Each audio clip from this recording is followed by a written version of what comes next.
Okay. No.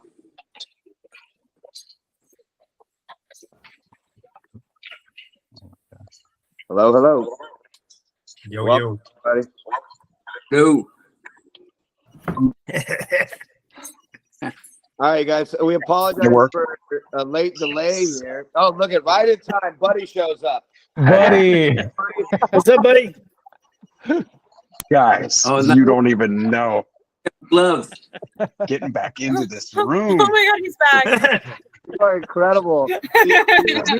We literally just opened it up to everybody. We're like, Seth will find his way back in. We literally just opened it back up. You made it, Seth. Awesome. Thank you. That's all Heather. I think Heather picked up the cues, and here we are. Amazing. Buddy Studios in the house. There we go. Hold on a second. We haven't even gotten to say hi to each other, but I guess it's live, so we can just say hi to each other in real time, right? We have a moderator. I'm sorry. I don't. Yeah. Okay, what we're gonna do to start. We're not formal here, Seth. Like, you know, just be you. Like that's all we want. You know. Yeah, we're All chill. right. So what we're gonna do to start things off, everybody who's joining us who's not a cast member, we're just gonna ask you to please politely mute yourself so that way your sound is not interfering with what we're doing. You are going to be able to ask questions via the text chat. Heather, who has helped organize the Facebook group and the Airborne Experience page on Instagram, is going to be our moderator. And you can ask questions through the chat, and then she will direct them towards your favorite cast member or the cast member that you are asking the question to. Tonight, we are so blessed to be able to have Seth Green, the one and only Seth Green, with us tonight, who played Wiley, of course, in the movie. We have Shane McDermott, the main character, everyone's favorite Mitchell Goossens, with us. We also have, man, he was my favorite character. I know a lot of people love this dude, but Jacob Vargas was such a badass when he played Snake that you just fell in love with him. He was the most gangsterous gangster to ever come out of Cincinnati, Ohio. We have the amazing twins who are with us. Those two were also badasses who always back Snake up. So we have Daniel and David with us, who played the Banducci twins in the movie. So we were able to corral quite a few. We put a lot of invitations out there, man, but we're so blessed to have these folks with us this evening. And the cherry on top of tonight's event is the writer, the man behind Airborne, who wrote the most timeless script ever, is with us tonight. Y'all put your hands together or just say hi through the chat for Mr. Bill Appalachia. He's with us tonight. I can't believe it. It's so awesome. 30 years. 30 years. Bill, we love you, dude. Thank you so much for writing such an incredible script. Rollerblading legend Mike Palak has joined us. He's right now as well. You guys know the semi scene where I slide underneath the semi at Mitchell Goossen.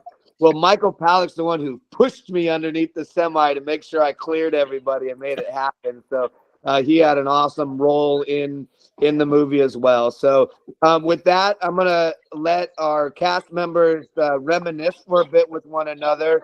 So you guys enjoy the reminiscing, because we're all just coming in together and seeing each other, some of us for the first time in 30 years. So I'm gonna turn it over to Seth Green, because he is not only Green, but tonight he's on, and he is going to share maybe one of the first stories. Whatever comes to your mind, Seth. Share something awesome as we reminisce this evening. Well, the thing I remember the most is that I got this part and left to. It was the week that I turned 18. I flew to Cincinnati, Ohio. I got put up in the Omni Hotel for what I was told was going to be at least 3 months. We had a couple of weeks of training and rehearsals where I was told we would get taught both to play hockey and also rollerblade and ice skate. And then the thing I remember the most was just every person I met, each part of the cast, I was like, hey, we're going to be the best of friends by the end of this. Like 3 months in, I had already shot a couple of location movies. And it's like a summer camp, you know, especially when the whole cast is in it the whole time. So I was really excited. That's my first big memory. Seth, real quick, I'm not sure. Was this your first movie? Or had No. you done? Well, okay, what you've done some others before? Yeah. Okay. I wasn't sure. I remember you being so professional at such a young age, and we were like, "Wow, this dude's like always so professional. Like, why is he so professional? The rest of us are just a bunch of idiots." You gotta be professional. Like the work has to get done. You did. You were. I had a lot of adults like school me right. I started acting when I was 7 years old professionally, and got the benefit of a lot of very experienced people to kick my ass when it needed kicking. Well, you did such an amazing job. You did such an amazing job. Like your characters, I remember. I was excited to get to play such a memorable character. A whole bunch of hockey Nintendo flying up the screen. Oh yeah, yeah. Boy, that was so fun. You know, people don't. I guess when we could say it here. Rob Bowman, the guy that directed the movie, directed a gang load of huge movies, including the X-Files movie, and he brought all kinds of very unique ideas. He was determined to capture all of the sports and all of the stunts in ways that made it feel really exciting, that made the audience get inside the action and make it feel like it was happening to you. That's super cool. And you know what nobody talks about is that the same people that produced this movie are the people that produced Immortal Beloved and The Passion of the Christ. So like, you know, pedigree, that's what's up. No doubt. We were really blessed to have such incredible talent. And then it's crazy. It is so crazy. Like everyone got along so well too in the movie. We all worked so well together, and it was definitely like such a team. Like you can't. I have not been able to. You know, I've had a lot of great experiences in my life, but for sure, filming the movie is one of the highlights in my life. It's so fun. Yeah, so much fun. It was a great one.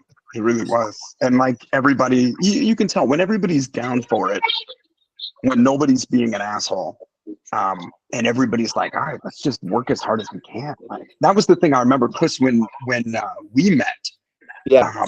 You and anybody else that was on Team Rollerblade were so tireless. Like, you were so excited and determined to make it look great, to show off the coolest stuff, to make it look on film what it felt like. Yeah. In person, man, the first time I saw you do aerials on a half pipe, I was just, because I was into skateboarding growing up, but I had not seen anybody make rollerblades look that cool. Thank you. Yeah. Yeah, it was fun, man. And then we were blessed with Bruce Benedict, who just, he knew how to capture us.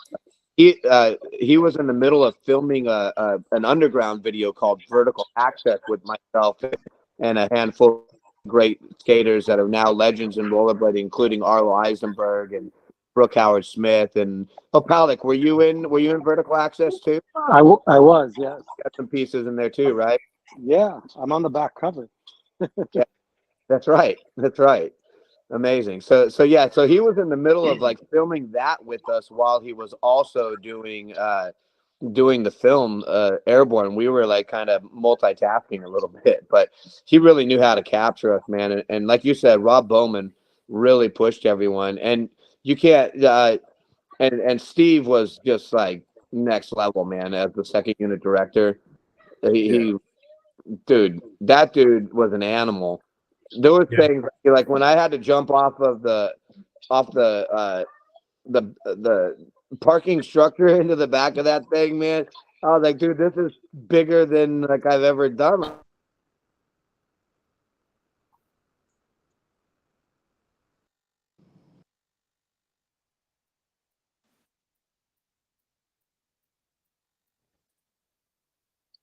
Wait, your mic is off. Chris, we lost your audio. There we go. Oh, thanks. Hey, thank goodness I got my 9-year-old tech savvy kid with me. There Okay. it is. Yeah, okay. I don't know what part you guys missed. I was talking about Steve Boyum. Steve Boyum. Yeah, our second unit director. We were blessed to have Bruce Benedict filming us. I know that Opala heard me speaking about that. So then, I just remember Boyum, like the big jump at the very end, man. It was so big. And man, I literally had tears in my eyes when I went to go do it. But Boyum just yelled at me like, Edward, just do it. I promise I'll get you more work on the road. Just jump off the damn thing. Don't make me put my skates on. And the dude, like, after doing stunts like in Days of Thunder and rolling cars at 100 miles an hour, he could barely walk. He had a cane, screaming at me like he's gonna put his skates on and do it. Which was awesome. So amazing. I still remember at Boyum's house, I remember a sculpture of the Days of Thunder crashed vehicle up on his wall. And I thought, this is the baddest man ever, because he made that monument. That's incredible. I loved it. Yeah. It's so wild, man. That's a wild, man. Chris, what do you have? Airborne snacks? What are those? Like skater snacks? What's happening here? No, buddy. This is caramel popcorn. It's caramel corn because you have to have caramel corn, and I have grape Kool-Aid that I'm sharing with my son Canyon tonight. You had popcorn for the movie? Yeah. I'm envious. And look, Canyon already pounded a bowl of Crunch Berries. If I wasn't on a diet, I would have smashed some Crunch Berries. But I'm going to eat a little bit of popcorn tonight. Just Okay, fair enough. Anniversary. And Who all is here? I can't see like how many, like who else? It's 100. We have 110 people in the room so far. Seth, do you have like a vertical line with 3 dots at the bottom of your screen? I do. Click on that and then go to change layout, and then you can adjust so that you can see everybody. Oh my God, I've done it. Yeah. It's very nice of you. Thanks so much. Seth. I don't know. Can you hear my voice? Is that Bill? Hi, Bill. You know what? I don't remember very much from the movie for whatever reason, but I have the fondest memory. I remember the day that you shot a scene where you were changing your clothes. You had to change it. You had to do all those looks. And I remember watching the dailies later in the day, and I remember Steve was there, or Steve McDermott, Bowman was there, and there was like 5 other people. And you saw what ended up on the film. It was just a certain amount, a real quick little thing. Yeah. But those dailies, there were like, for every outfit, there was like 40. I don't remember if you remember this, Shane, but there was like 40 different looks. There was this literally every scene, the tiniest little look had 40 versions of it. And there was like 8 outfits. And this whole room was just like, they're not used to like laughing that long. They go, oh my God, they just wanted to get home. They go, how many different ways can he do this? And then the editor was going, this sucks. This just sucks because there were just too many options. I think that was the most I've laughed. I think, during the whole shoot was that one night watching that. It was just so funny. Never forget it. Shane, do you want to tell him? Oh wait, you're muted. Shane, you're muted. Hey, someone came on, something happened and everybody got muted. So the cast members. Wait, Shane. Unmute yourself. Everyone else, please stay muted though, so your background noise doesn't interfere with us reminiscing right now. And if you're just joining us in a moment, I'm going to open it up for questioning, but you're going to ask your questions via the text chat, and then our friend Heather will address them. But now back to Shane and Seth as they reminisce together. Well, just do you remember what happened? Like how it? Yes, and I have never laughed as hard in my life. I mean, that was hysterical when you and Jack came down. Yeah, so this is the behind the scenes. Jack Black, who I was obsessed with. If you can imagine a 19-year-old Jack Black, I was like, this guy is one of the funniest people I've ever met in my life. And I was also the person that was carrying around a video camera everywhere. I was filming everything. So I get ahead of this, like almost none of that footage survived. I digitized it about 15 years ago, and so much of it is really degraded. Eventually I'll cut something that's just like something fun for us, but we filmed so much stuff, and they had an AV box at the Omni, and so I rented time on their edit decks to try and cut that. It was like whatever, like 16 plus VHS tape into, no, you won't have to pay for it. I will eventually just put it out, is what I'm saying. So I was obsessed with Jack is the whole point of that. Jack came up to me that day. We filmed a ton of stuff in that house, and we actually filmed in a house in Cincinnati, and then the basement was the room. Wiley's room painting, I have no idea. Right, so the long story as short as I can make this. Jack comes up to me on that day and he goes, hey, I have an idea to make Shane laugh, because I don't think he's going to laugh the way they want that reaction just by watching you change clothes. And I was like, oh yeah, I don't think we should do something to like really make him laugh. What do you got? And he goes, here's what I'm thinking. Also, because we filmed in that house so much, we knew what was in the pantry, and they had set decked the pantry with all kinds of snack foods, including, do you guys remember the Twinkies? How many fucking Twinkies were on hand at that? Do you remember this? Crazy. So Jack comes up to me and goes, here's my pitch. You get a Twinkie and like put it where your dick would be. And I go, okay. And he goes, and I'll just unwrap it on my knees. And then I'll eat the Twinkie. Right. And I go, okay, I'm with you so far. And then I'll stand up. And you get a Twinkie. Right.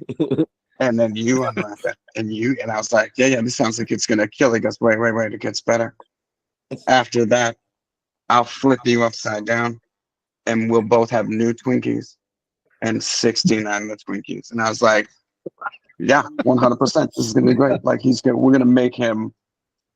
He might lose consciousness. He'll laugh so hard he might like lose consciousness. And that's my favorite thing, is that when you watch the movie and you see me with the clothes and stuff, the reactions, every one of Shane's reactions, where you see him, you're like, oh my God, he looks like he's gonna pass out. Doesn't look like he can catch his breath. That's what he's watching. I just remember you guys bumping against the camera, and the camera was rocking. That is true. I've tried to find that footage, and I have not been able to find it, because I know somebody shot on my camera me and Jack doing that business, and I can't even find edges of it, which just leads me to believe it all got corrupted. Because I have all the stuff of us at the zoo, I have all of us at the tryouts, man, some of the stuff just around town. A little bit of that short, Shane, I don't know if you remember the short we shot. I do. I was going to ask you about that. Just a little bit of it.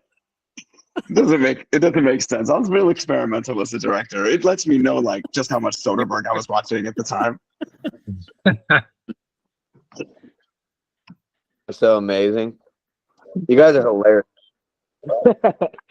We didn't know that because we were on the, we're over there. While you guys are doing that, doing 69 Twinkies apparently, I'm jumping in, risking my life off of like massive things, but I'm jumping moving cars. You guys are doing 69 Twinkies. Yeah, look, we were both doing our job, is what it comes down to. Hey, I'm not holding anything against you, Everyone had to do it. Yeah, we were in it together. Oh my God, do you know what I do have footage of? Is the snowball fight. Do you remember how hard it snowed? well, everybody's in it. I've got all this footage of us. It snowed so hard in front of the Omni that we just went out, and we were trying to get to a hillside where we could sled, and the bus wouldn't pick us up. We wanted to start to have a snowball fight in front of the hotel, around the corner of the hotel. Right. I have a ton of footage of that. That's It's amazing. probably all like past the point of prosecutable, right? Yeah, at this point. Yeah. I think There was a lot of traffic. and as long as everyone just thinks that your name's Buddy, you should be able to get away with it. This confession, no, I don't think paired with any kind of footage, it would be good for me in court. That doesn't seem like a Bill, you want to give me some legal counsel here? Gave away my law license a long time ago. Man, Jake, you're the only one I've gotten to like hug in real life within 20 years. Yeah, right. Yeah, it was- Did was We it- ran into each other at some, I don't know, some Office. party. Some party. Yeah. Last we saw each other. Office. I What? ran into you. Oh, once you were in at Office Cliff's Depot. What? No. Cliffs, yeah. Yeah, you were at CAA. Cliff's thing. A mutual friend of ours starred in a movie, and we got to go to a screening of it. Ran into each other there. Always good Yeah. to see you in real life. it's amazing. Yeah, All right, Jacob, But yeah. hop in here with us, Snake. What's that? I said we're gonna. There's everyone wants to. I've seen quite a few requests to hear from Jacob. So let's get some Snake story. Honestly, I remember just how crazy we were, man. It really was like Seth said, it was like summer camp. You know, you just put a bunch of 19-year-old, 18-year-old kids together, you know, and just say, you guys just go and have a good time. And, you know, we're in a swanky hotel, and, you know, we just kind of went nuts. I just remember the hockey training, man, was so rough. It was so hard. And I don't know about all you guys, but like when I auditioned, they asked me if I knew how to rollerblade or play hockey or ice skate. I'm like, of course. You know, like every actor does. Of course I can. You know? Then I was like, shit, I need a crash course in you know, ice skating and rollerblading. So, you know, we had the great, you know, Jack White, who taught us how to play hockey and ice skate. And then we had, you know, you and Team Rollerblade showing us how to rollerblade, man. But I remember we had to wake up at 5 a.m, you know, pile into a van, freezing cold Cincinnati, go to a freezing cold hockey rink and just train for hours, and then, you know, have something to eat, and then go off and to this warehouse and train on rollerblades. You know, like, dude, I remember it was just crazy, crazy hard, but also like so much fun. And a lot of us kind of wound up doing a lot of, you know, so some of our own stunts too, man. Like, you know, they just wouldn't let us do like Devil's Backbone, but a lot of the, you know, downhill stuff, man, we want to jump in there and you know, get our hands dirty. And you know, and we made some good friends, man. Dude, I don't know if people know, like the Banducci brothers, you know, David and Daniel and I, after the movie, like they came and like moved in with me. Yeah. You know, they moved out from Chicago, and I remember I flew out of Chicago, flew out there, we drove back, right? We did like a cross country road trip back to LA, and then like they you know, they lived with me for a while. We needed a spot, and he was gracious. He was very, very gracious when we needed that spot, so it was good. And all we did was we fucking rollerbladed all day long, and you know, played like roller hockey, and just right. Absolutely, we had rollerblading gear. We went down Forest Lawn like idiots because there was no access out of Forest Lawn when you went down it. So you go, and we were just like, yeah, we got this. You know, we just did Airborne. Come on, we got Devil's Backbone. We can do this. Man, we were screwed. Right. We were screwed. Yeah. I remember climbing a fence or something because the road that we went to exited on a freeway, on the 5 freeway. So you couldn't go any brook. I was just like, I am young and dumb. Look at us. Yeah. That was our moment, though, to be young and dumb and well trained and a little bit rubbery. Yeah. Like, you know, I literally broke my ass during the training. I've never been so embarrassed. I was on ice skates and I was like, ice skates, I'll crush these ice skates. Both my legs flipped out in front of me and I landed like flat on my ass. And I was like, oh my God, I think I just got shorter.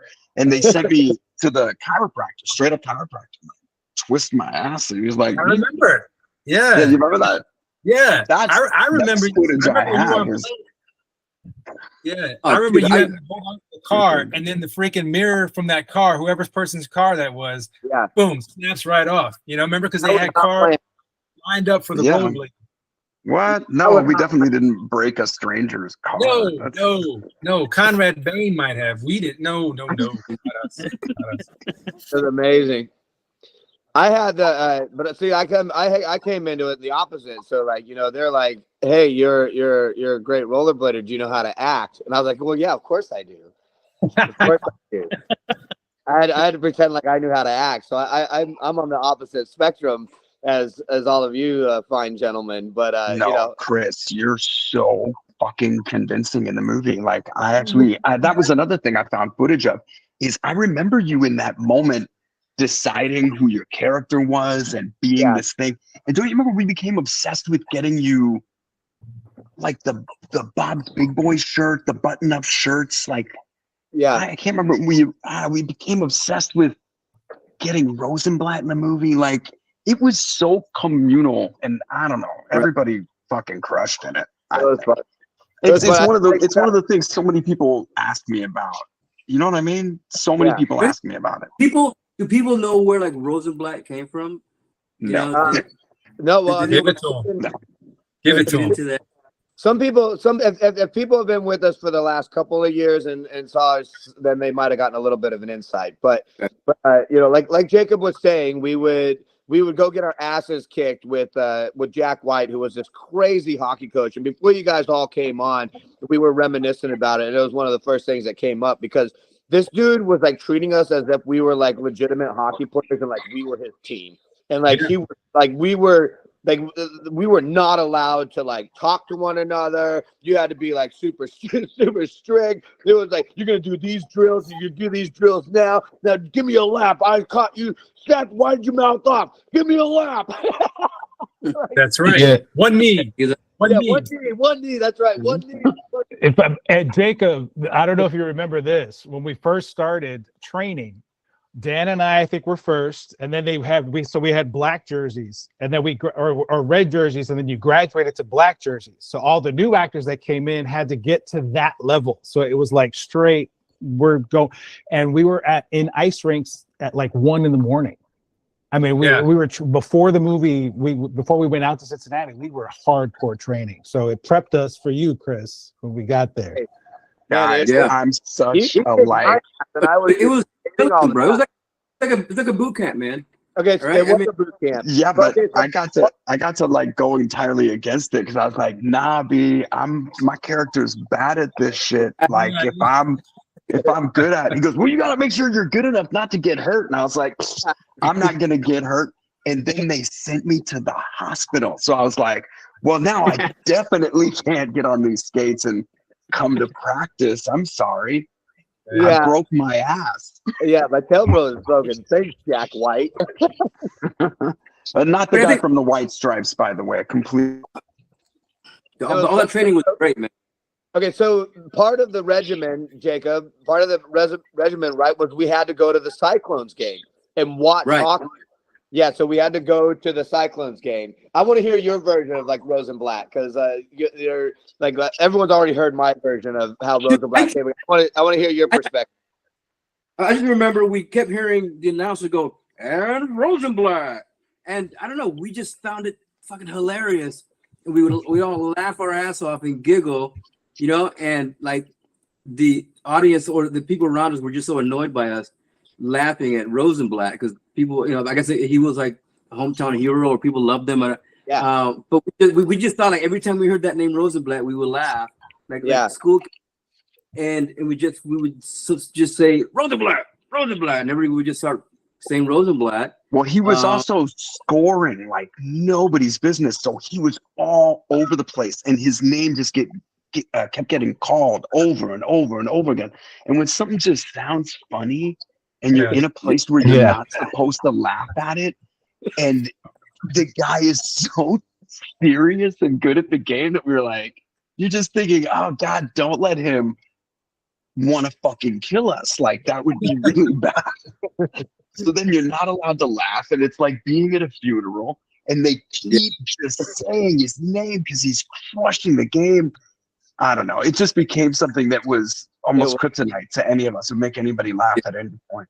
It was hilarious, and like you said, okay, so everyone understands. Like they would send all of us. Okay, there was like at the very beginning, before we ever started filming, there's two units: the actors and the stunt unit. Okay, so it's the two units were together through training of skating and doing all the pre-prep stuff before we actually went to film. So there was like a 2-week period where you had 20 rollerbladers and a handful of hockey players and like the cast crew of 20 some people. So there's like 40 of us in a section of, so you can imagine 40 people in a section of a hockey or of an arena, just dying laughing, and everyone staring at us as we're laughing at their hometown hero, and we're all trying not because we could feel the stares. But every time Rosenblatt came up, man, everyone would just like and they just lose it. Well, because the announcer is going in. It was just, you're not supposed to go from the back and Rosenblatt. You're just, it's so funny. Yeah, we just found it hilarious. So hard, and I think that we ended up coming in because then there was a moment where everyone meets up and you go and rehearse your lines and you do all that kind of stuff. And Bill was always sitting in on all of those meetings, of course, as the writer, along with the directors and producers. So we all were just like, look at, man, we have been losing our minds over this name. Rosenblatt is funny for some stupid reason. We think it's the funniest name we've ever heard as a group, and we can't get over it. Can you please write in Rosenblatt? Bill, are you still with us? Do you remember us coming to you and requesting Rosenblatt please be added to the script? That we make a character that is like the school hero. Do you remember this? Because he wound up being somebody that was a hockey hero, and he had gotten wounded, like hit in the face, and broke his face, so he had to wear the protective gear the entire time. Did he wind up being an announcer? Was he the announcer? Did he wind up calling the games? That's Larry Bagby is the announcer. Jimbo. Right. So Larry Bagby became like the wounded guy. Yeah. I thought that was Rosenblatt. We were all like celebrating it. David's got him right there. There he is. Spencer, if he's online here right now and he can unmute himself, Spencer would know where he ended up in the script. Oh, you're too kind. Spencer, do you remember? What? You're saying where Rosenblatt ended up? Yeah. Are you saying the actual actor, or what are you saying? No, I'm saying, didn't you once tell me how he ended up? I forget exactly. I think the actress just put him in some line, like right off the cuff. I mean, you said write him into the script. But if I remember correctly, I think might have been even you, Seth, or maybe even Jack, who just included him in a line. It became like a thing. Somebody said it in the I can't remember where it started. Somebody just said it like, oh, I remember it. I remember it was at the end, like the show and tell or something. Somebody said, "Do it for Rosenblatt." At the very end, that was the line. That was Dan. Dan jumped up. It was a Banducci. Yeah. It was like, "Do it for Rosenblatt." That's right. Do it for Rosenblatt. That's right. There's something in the classroom where everybody's like introducing themselves, and we're like Rosenblatt. Yeah, I feel like that was the first time we said it. We're gonna win. We have to win the game for Rosenblatt. Yeah, that's right. Yeah, he ended up being like that was why. That's why he was like, we're doing this for Rosenblatt. That was amazing. That's the thing, right? The actors, we all felt like we were making The Outsiders. Like it really, It was like we were really, nobody was faking it or bullshitting. Like Brittney, Alana, like everybody was, Shane, we were doing it. Like we meant it. Everybody in the movie was real serious. Even if we were playing like silly parts. I remember, man, Chris Conrad sweating the reality of each of those moments, talking to Rob Bowman about, I don't know, just like, if I'm coming from here, right? Yeah, he was very serious. He was always trying to be on point. That's for sure. Yeah, I think that's why it's endured. Honestly, is we all like tried really hard. Yeah. We did. I remember Bill. I remember. I mean, I know how like you were always so easy to work with, and I mean, I think that was like part of it too. Like you're such a great collaborator, and you were so willing to like let everyone have a little bit of say in it too, and let everyone freestyle just a tiny bit. And you were so great at like listening and then just like adapting and making it happen. And I remember like even down to the like wardrobe folks that got hired, they were like, no, you got to wear this because it's got to look timeless. Like I know that neon's in, it's the 90s and neon's in, but we're not going to wear neon in this movie. And we're going to wear simple things like from the way Snake's dressed. Even today, I mean, ironically, 30 years later, the cover of Airborne right now, tie-dye is back and it's like massively trendy right now. And there's Mitchell Guthin, timeless. Looks like it timeless. Looks like it could be today. It's unbelievable. Well, we should get some kind of like we should get a like an anniversary print, you know, that looks like a Drew Stuzan or you know what I mean, like an awesome Mondo print of something fun. That would be amazing. Well, okay, before go ahead. Okay, I know that Daniel and David have been like incredible collectors of things. So before we open it up for questioning, let's let them show us a few really cool things, and then we'll open it up for questioning and let Heather moderate then. So you guys, in a moment, you'll start to ask your questions to your favorite actors, and then we'll let them do it. But first of all, let's give Daniel and David the floor. I got two things. David, let me do this real quick because Seth, I got a couple of things to honor you. These hockey gloves, like I remember when the production ended, Jacob was like, look, they're going to pack everything up. They're going to take all of our gear.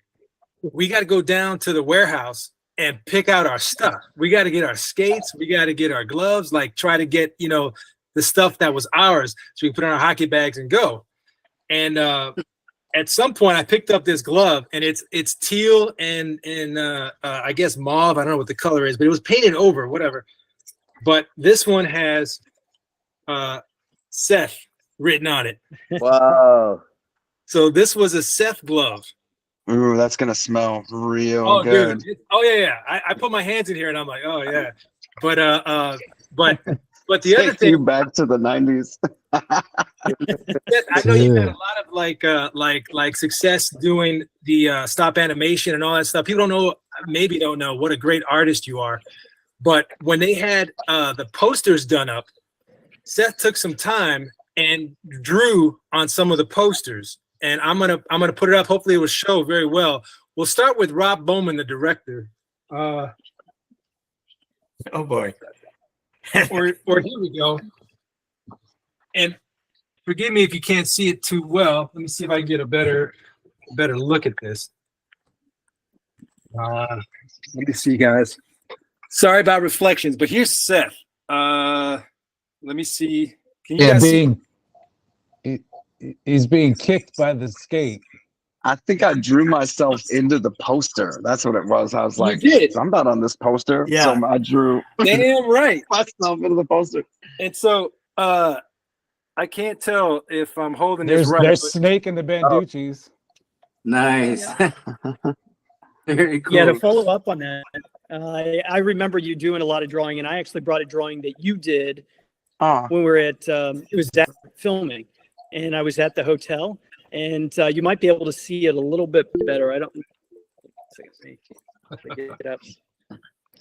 So I don't know if you can see that, but you used to draw cartoons all over the place, and just but you know, Shane, I actually- think that time at the hotel was like a time that we rearranged the furniture while you were in the bathroom. yeah. We took the bed and we put it in the bathroom. We used to be really, I don't know, we used to do a lot more pranking, like a lot more just surprise, your car got moved. Just really.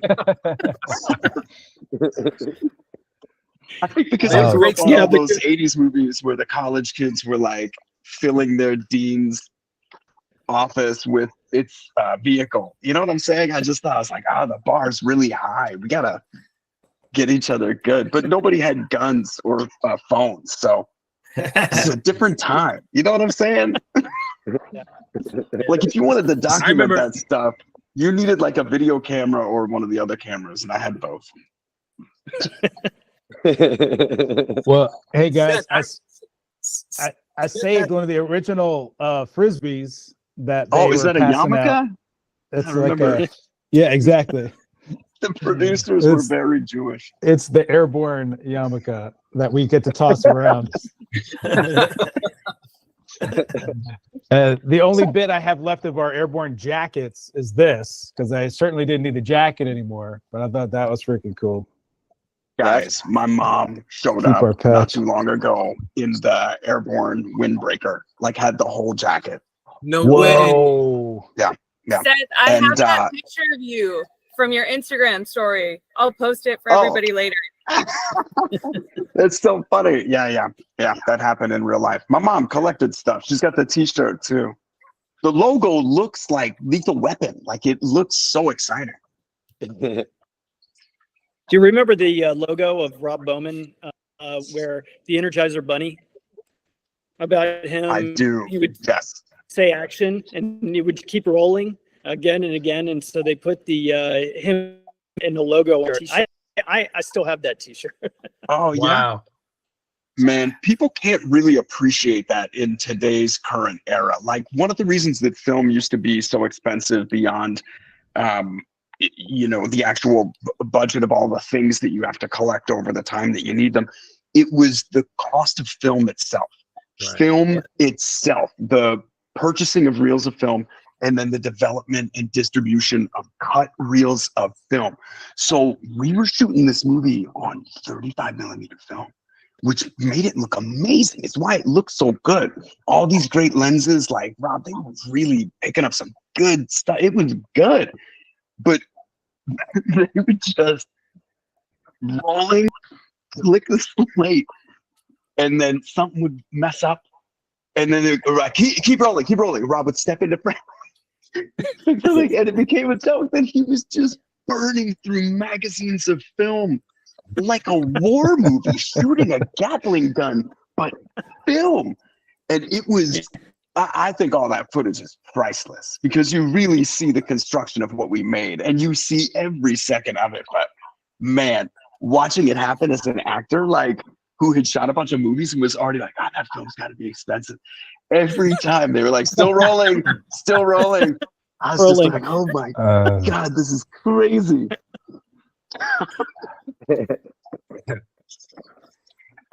Great, man. Hey, That's Seth, so funny. quick shout out. This is one of my favorite image, you and me, Devil's Backbone. Just saying. That was a great moment. I saved a bunch of the 8x10s, from production. Shane, we definitely want to get to you a little bit here, only because you were the face of this freaking movie. I've got old Teen Beat magazines. Hell yeah, man. My mom would cut this out and be like, okay, cool, here it is. I've got Jacob and Seth dancing together in Teen Beat. There it is. You saw it here first. Hey, we can't hide that sexy. It's like too real. Hey, just to give Shane like even more, like, buddy, everybody knew, it was so much pressure on you. Everybody knew if you didn't work, this movie wouldn't work. Like everything on your shoulders. We all got to like be the cape that was on your back while you flew to the sun. It was awesome, buddy. No doubt. Well, I tell you, Seth, you were a major influence. You know, I mean, it was my first film, and I didn't have the experience you did. So working with you, I mean, how many hours did we spend together? I mean, we wake up All at of 4 them. o'clock. All you of them. know. And I mean, it was just, every day I'd walk onto set and I would just kind of, follow your lead. And you were a huge influence and and how I was able to get through it. So I appreciate it. So it was a big. Shane, It's Shane like and my, Seth, it's my. Shane and Seth, did you guys eat the breakfast burritos like the rest of us did in the morning? Was it not I've not had a breakfast burrito since 1992 when we were filming this. Yeah. There was a Those difference. I mean, there's breakfast something burritos, about. did everybody do it? It definitely wasn't just me. Everyone ate those burritos, right? Yeah, yeah. I made a note to make sure to bring it up because that was every morning and they were so Mhm. good. There was something about that was Oh my perfect. God. Yeah, when you're young and like don't have money and you get a job, and it's almost like going to jail where you're like, well, at least I'm gonna get 3 squares a day. And plus, when you're on location, you get per diem. So we had actual cash. I had just turned 18. I had like cash in my pocket, living in a hotel and free food every morning. I was like, man, I'm gonna be really good at this job. Yeah. Well, Never again have I been able to just walk down my hotel or take the elevator down, walk out front, and grab a free badass breakfast burrito. That's like I have not done that since. Oh. I've done breakfast burritos, but I've had to pay for them. yeah. They were so good. Dave, you have more pictures, right? Oh, I got a ton. I just wasn't sure what we wanted to go through, but yes. Yeah, go through them, and then we'll open up questions for everybody, and then we'll get to. Cool. I opened up the box. So there's us and Bruce. That's which Bruce. was- Everybody, he's the man behind the really cool cameras and like the reason why all the skate scenes look as badass. Oh wait, pan a little bit to the side. Oh, sorry, buddy. Yeah, there you go. There we go. Thank you. Yeah, I was looking at my next one. Here's Rob. Boom. All of us like at the Omni, which had this huge like world map in the production office, which was really Right. Yeah, there was nobody else running events at the Omni, so there were just massive ballrooms, open, empty, and we were like emphasized like teenagers. And I don't know, I don't want to say that we were wild, but we had such limited restrictions that we definitely weren't paying. No. Yeah. We didn't destroy things. We weren't violent and destroy things. We actually were pretty respectful, but we definitely were not. No. We were We're far shockingly responsible, but like where the edges are bendable, we were bending edges. we Like bent we were real. Yeah, we were like punk rock without wrecking our own equipment, you know? Yes. We pushed as hard as we could until McAvity just said, okay, guys. Yeah. I do remember him because I was grilling them about Immortal Beloved. They were developing this Beethoven movie with Gary Oldman, who I was obsessed with. And just the fact that they were making both of these movies, I was like, this has to be a good movie. Yeah. and he had just These finished guys are Man Without a Face, right? He just finished Man Without a Face while we were shooting, and then they were prepping that one. So it was sort of like this one needed to fill the gap. Yeah, but I was like, I love these guys diversifying their cinematic portfolio and giving this generation the Karate Kid on rollerblades.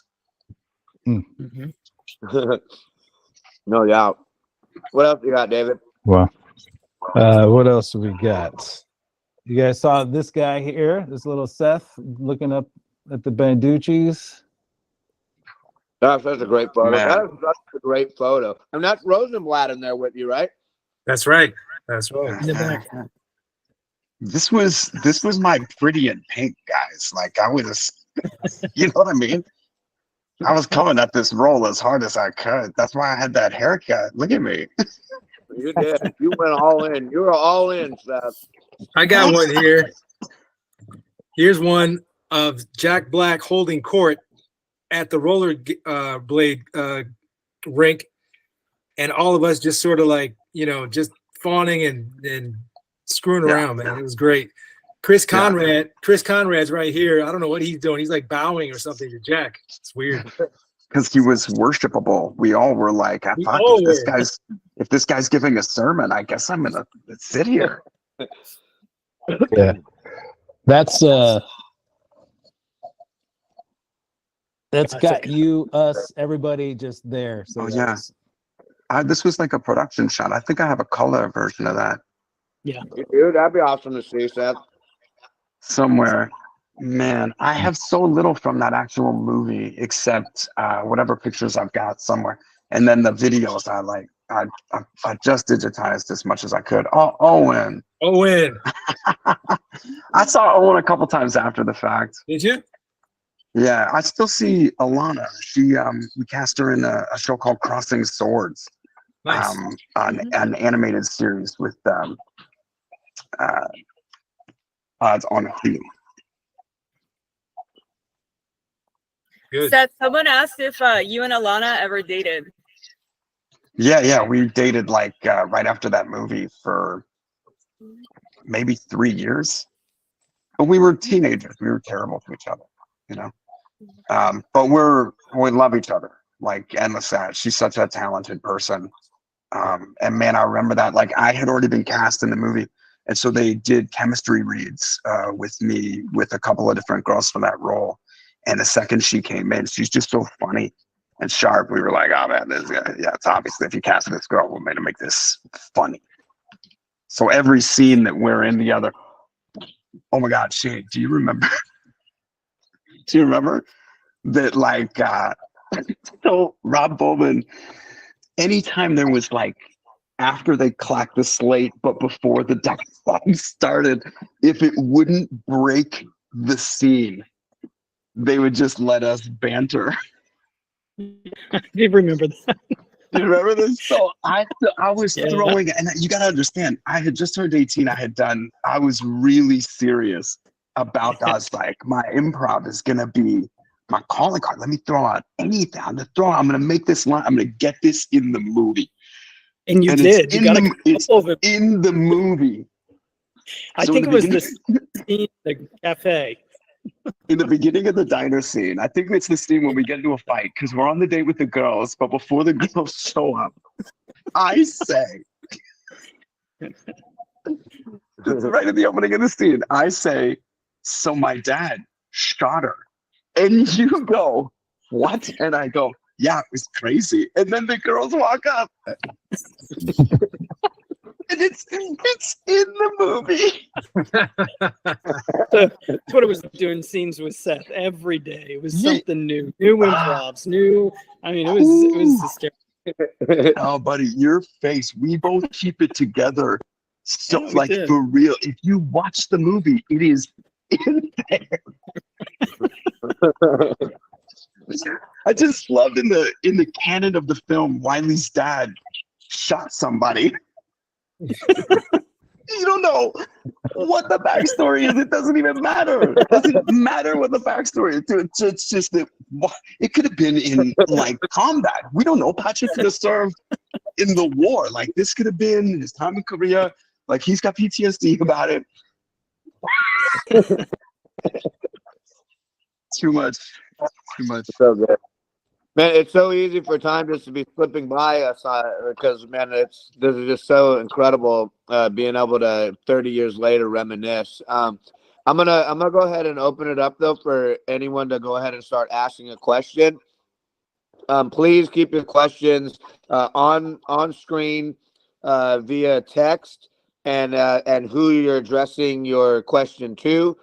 Heather is our moderator. She's done a fantastic job.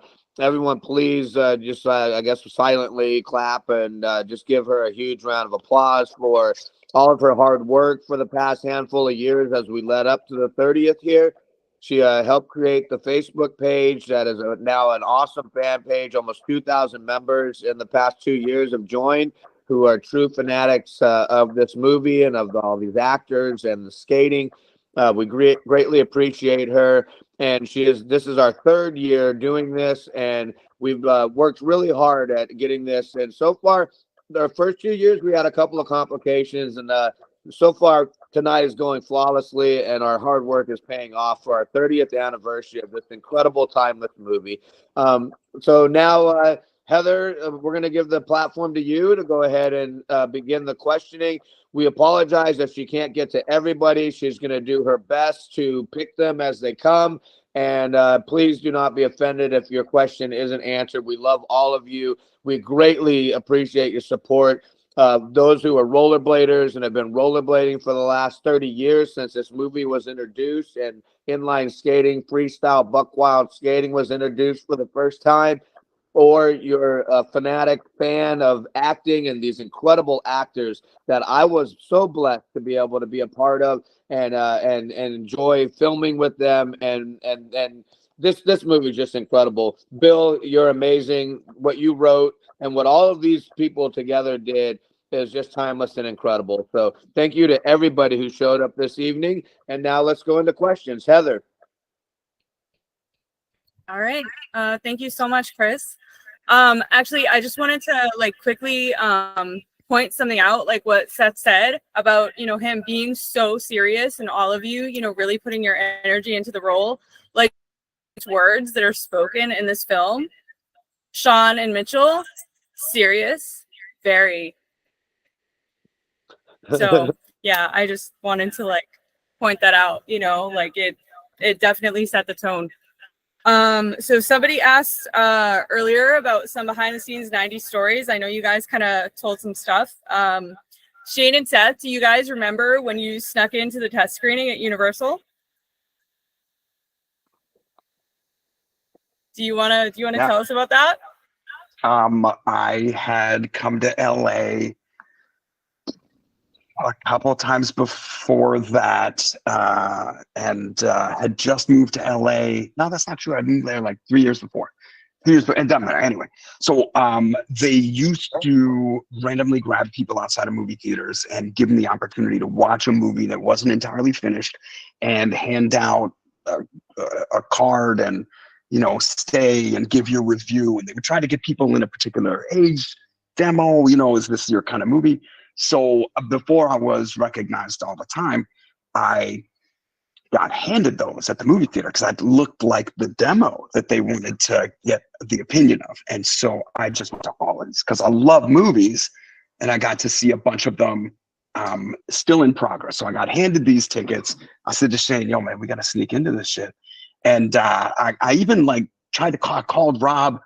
And I was like, oh, what's up, buddy? How's it going? You guys cut the movie yet? He's like, oh, yeah, we're going to be testing it, this and that. I go, what do you think? Can we go to one of these screenings? He goes, yeah, it's probably best if you don't, might influence the audience, that kind of thing. So I was like, cool. And then I said, Shane, yeah, we got to disguise ourselves. Like, we should really figure out a way to sneak in. So Shane and I are low profile.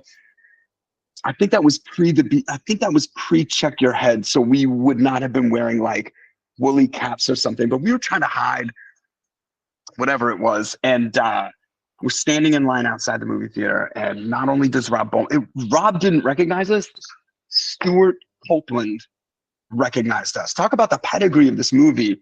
Stuart Copeland, composer, the drummer for the Police, legendary Rock and Roll Hall of Fame drummer and composer, recognized us in the line because, as he said, I've been staring at your fucking faces all month. And I was like, oh, hey.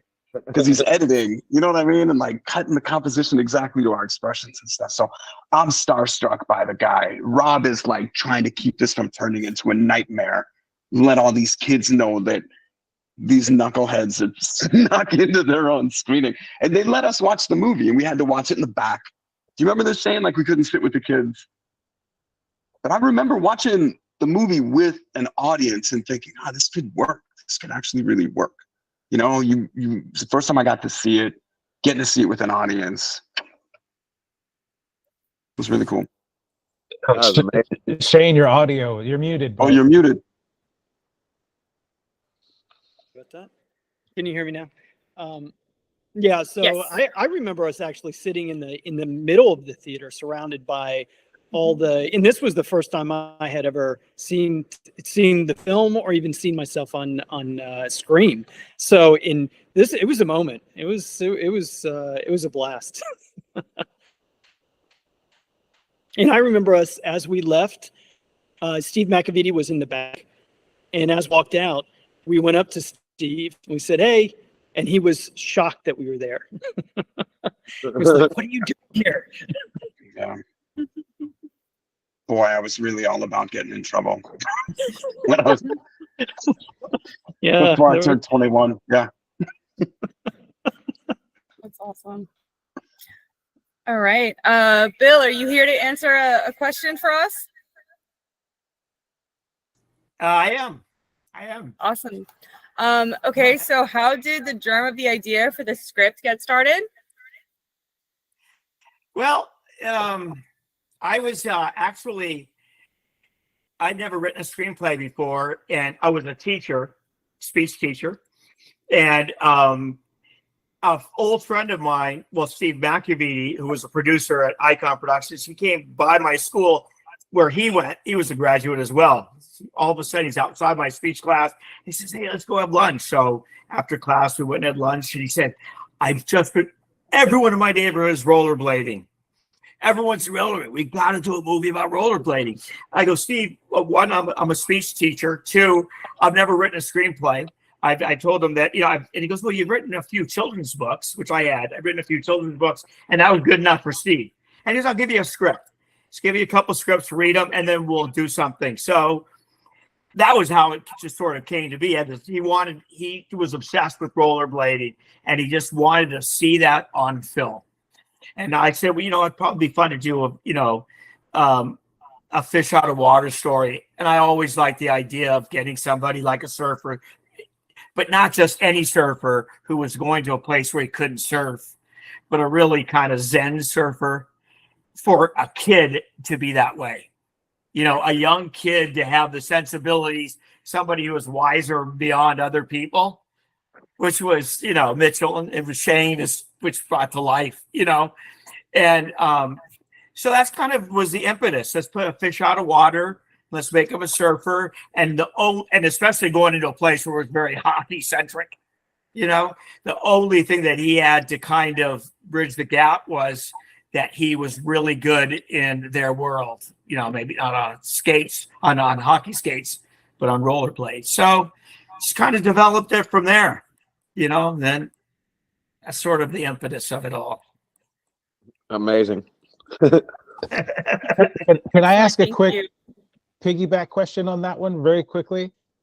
Bill, what was it like for you to then see the characters that you wrote for the first time? Since this was your first script, your exuberance, your energy was so good, and you were so, full of life while we were making it. I'm just curious, what was it like to see your characters for the first time? Well, like you guys were talking about, I felt like a kid on the script myself. It wasn't that much older. I mean, really, but in hindsight, the difference wasn't as big as it was then. I don't even know how old I was then, but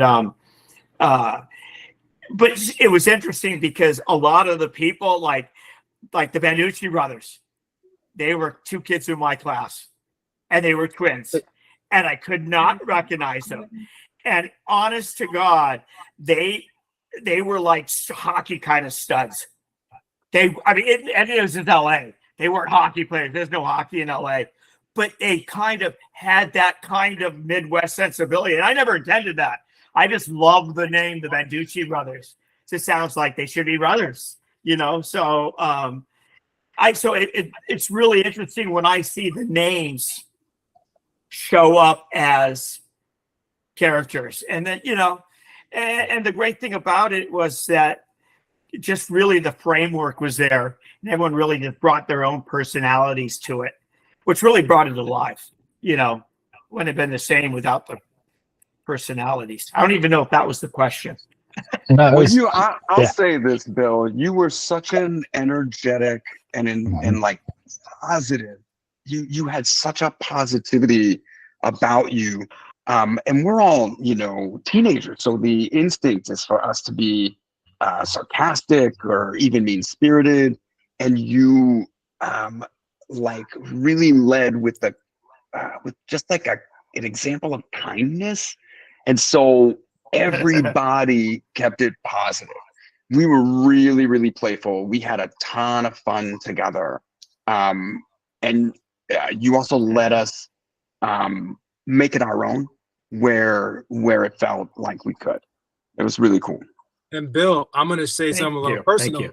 I was playing basketball in by the Disney Studios one time, and these kids recognized me from the movie. And they said, and it's always, "You're from that movie, right?" And I said, yeah, I was in that movie, yeah. And they were playing basketball, and that wasn't the thing. They wanted to know, Bill Appleblazer wrote that movie, right? I said, yeah. How do you know Bill Appleblazer? He was my teacher. I said, get out of here. So these were some kids, some students of yours that are really showing you some love because, I thought I might have been the big deal, but the big deal was that I worked for you. I did something that you wrote. So they were excited, man. It was nice. Your energy transfers, brother. Your energy transfers. It's good. It's good. Well, thank you. That's very kind. Appreciate that. That makes so much sense. It's amazing. Yeah, Bill, it makes so much more sense. I don't think I ever realized that you were a high school teacher, and so no wonder why you were so great with all of us. Like you were around teenagers on a daily, and you were, like Seth said, you were so incredible to work with, and you treated all of us with such incredible respect. And and we were just teenagers. I was only 18 myself, along with Seth, and I think what Shane was only 16, right? Like all of us were just like either in high school or just barely got out of high school.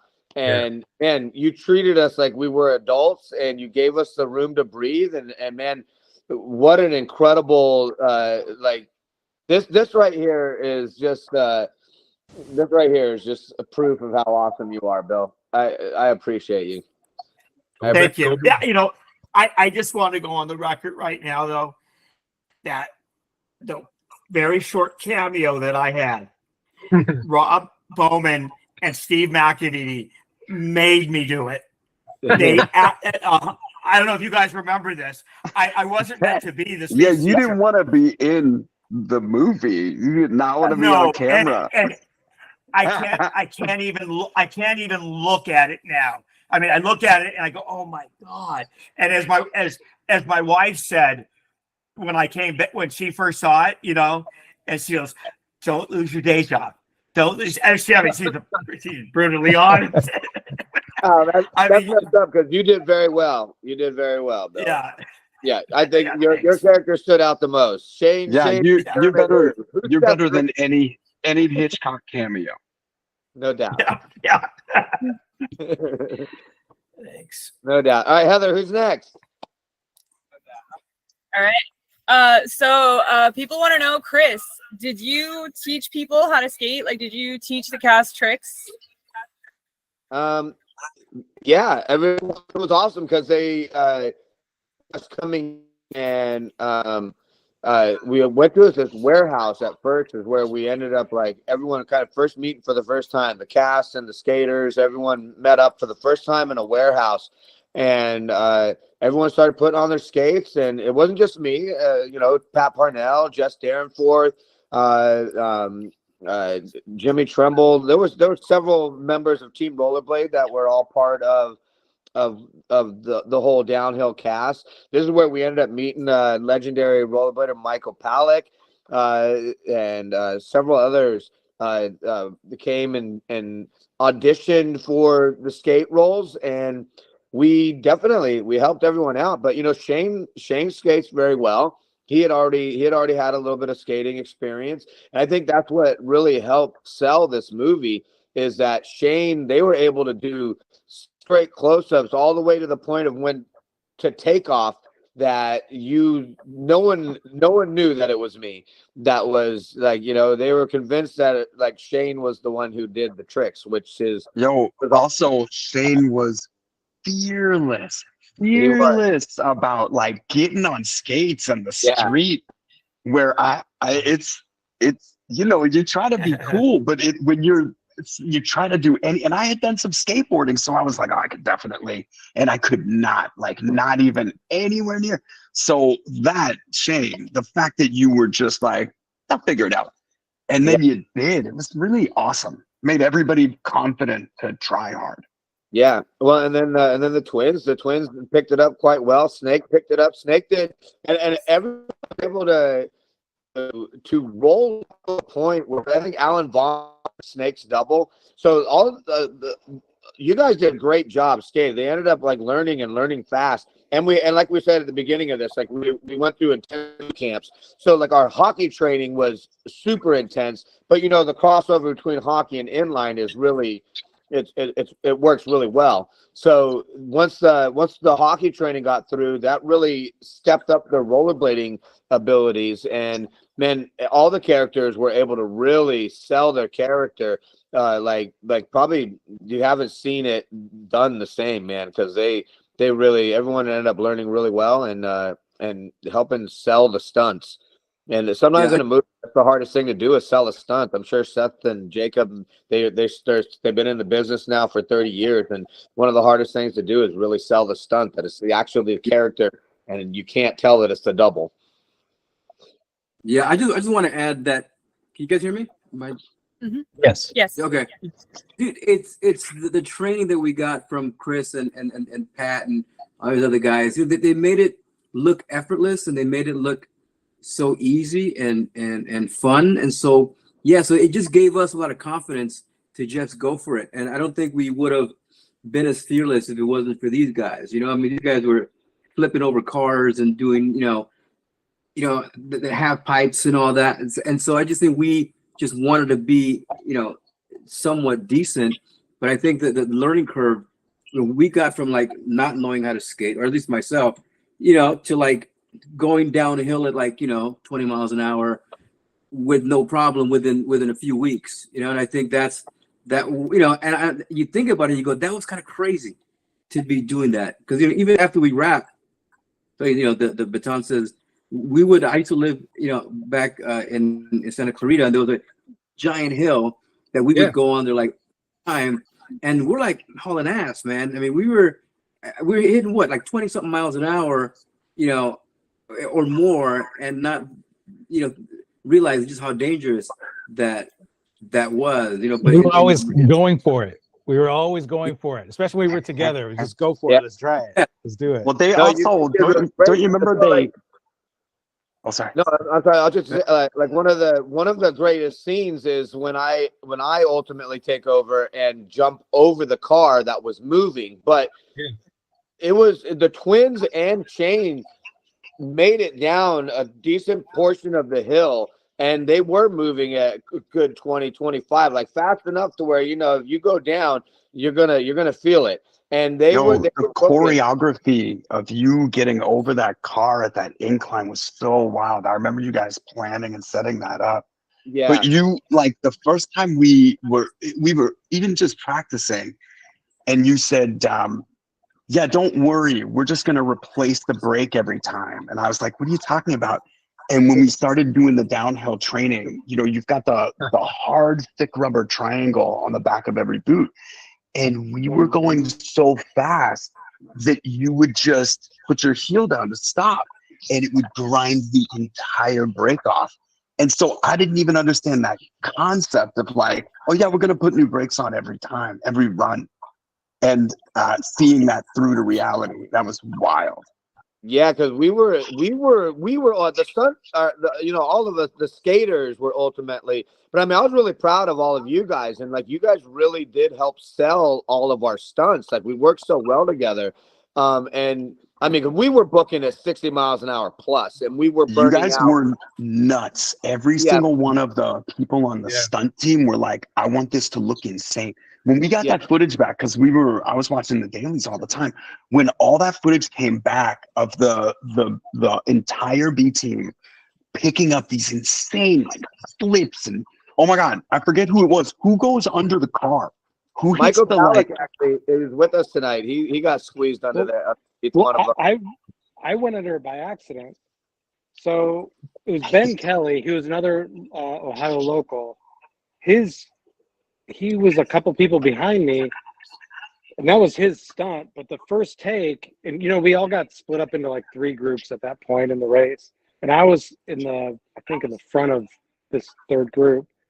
And the first take, I go around the corner and I swung it too wide and I slipped out, and I literally, like, the car ran me over, and everyone like freaked out. It wasn't too bad, but the stunt guy stopped, so, which was good for me. Amen. Yeah, right. Yeah. The footage is so insane, and everybody was like just trying to best each other. It was beyond impressive, and it's why the movie looks as cool as it is. We went hard, man. We knew because we were still a relatively new community. The skates had just been introduced to the world in early 80s, and it wasn't until 1990 that it really started to get a big spark and start to actually like take off. So I mean, we're talking 1992 here when we start the filming process, and we were just like, man, we have a chance to like make a new community, a new sport, a new everything. So like we were all in. We were all in. Did the X Games even exist at that point? Wasn't that pre the X Games? No, it was because of this movie, Seth. This is what's crazy, Seth, is that it was because of this movie and our skating that created in 1994 created the NIST series, which was the first pro rollerblading series. And then in 95 was the first X Games. And that's why rollerblading was so big in the beginning of the X Games, because of this movie. Helped blowing everything up, man, worldwide. The thing went worldwide. Yeah. They traveled me around the world by myself doing demos to promote this movie on Half-Pipe. Yeah. Well, we all felt like we were a part of something. It felt like something cool was happening. It made the whole thing feel cool. I rode my skates around Sherman Oaks. Oh, man. I can't wait to get you a new Frankie Morales is sending you a new pair, by the way, Seth. You're going to get the new Jordan S boots, brother. We're getting them to you here. Don't tease me. I'll make falling down look good. I can't wait. I can't wait to see you fall down in these, man. You are going to make these look so good. All right, Heather, who's next? You guys ready for another question?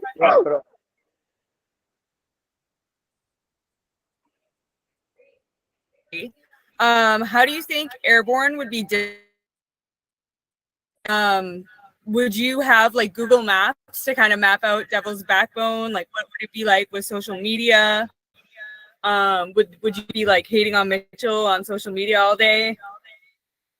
Who is this directed at, Heather? I'm sorry, you glitched out. This is for everybody. Oh. I don't know, guys. If we made a sequel, it would be like our kids get in some kind of conflict, and the parents who are too old, getting too old for this shit, right, Bill? What would you write? Yeah, it feels like a sequel would be more fun than a reboot. I think a sequel would be amazing. I could totally see a bunch of kids though with their phones just tracking different spots as people are turning corners and all that, and get into it that way. But yeah, and the a lot of technology. Yeah, and the rivalry is deepened, so now our children are carrying on the wrath of that prep and Central High madness. So we definitely would have to have our kids so overly trained to whoop the prep's ass. But I think eventually the those archetypes suit up and put on their skates one last time, Yeah, to do Devil's Backbone one last time. Yeah, it would need. Yeah, the parents would need to get back involved with it. Like, yeah, because for sure, you'd have to have Mitchell and Owen getting back in each other's face, and you definitely need to see Snake and Snake Jr. charge a hill together. That would be sick. Yeah, Snake, who would play your kid?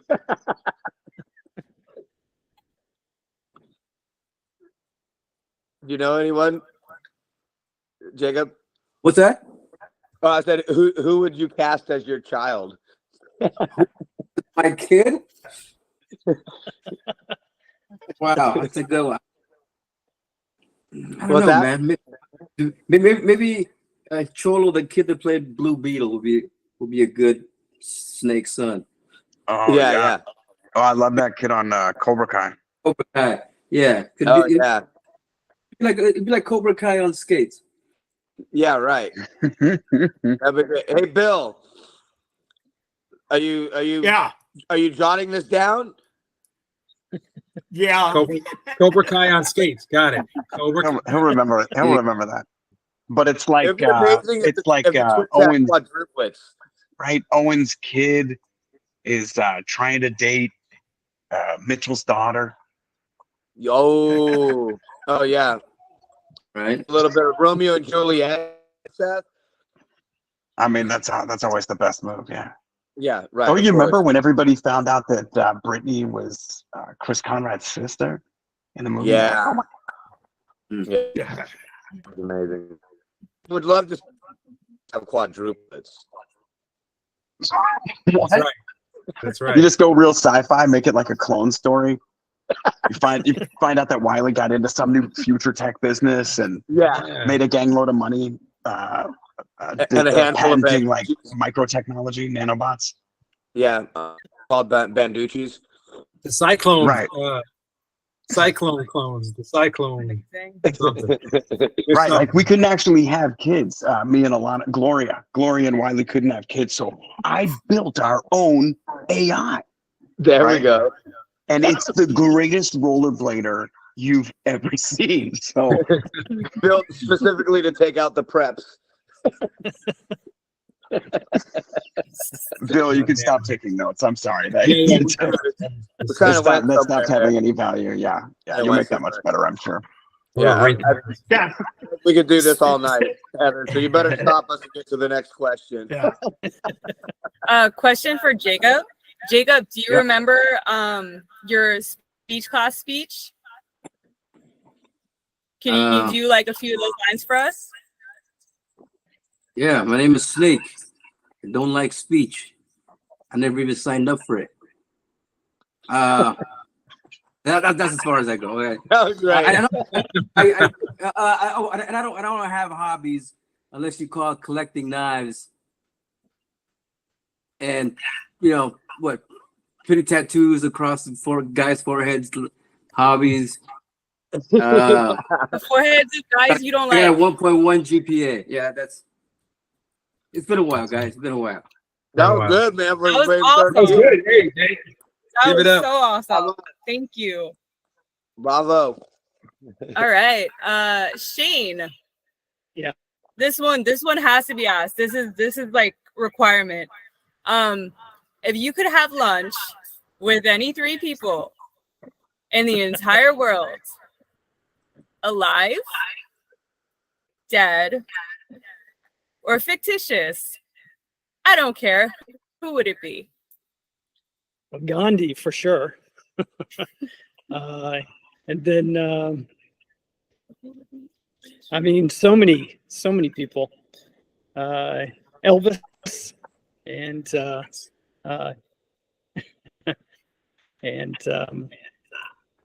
Popeye. Yeah, Popeye. That was a great man. That was a great man. Do you know why? Why, Heather? Because he is who he is. Because he never joined the hair club for men?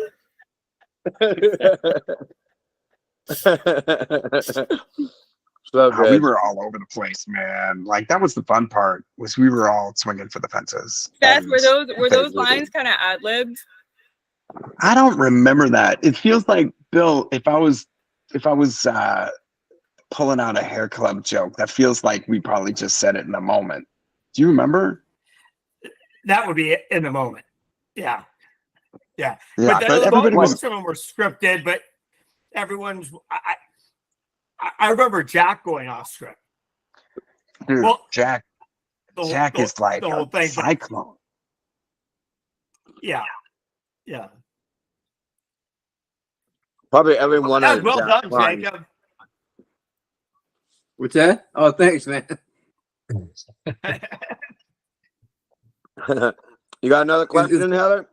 Someone said they love the non-violent message of the movie. Was that intentional?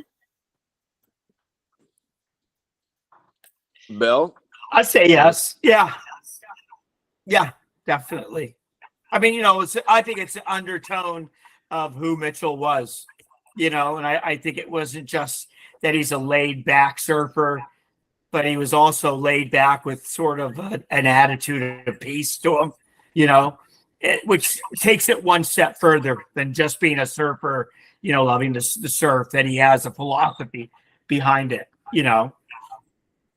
And Shane caught that peaceful zen just perfectly, you know. I thought so.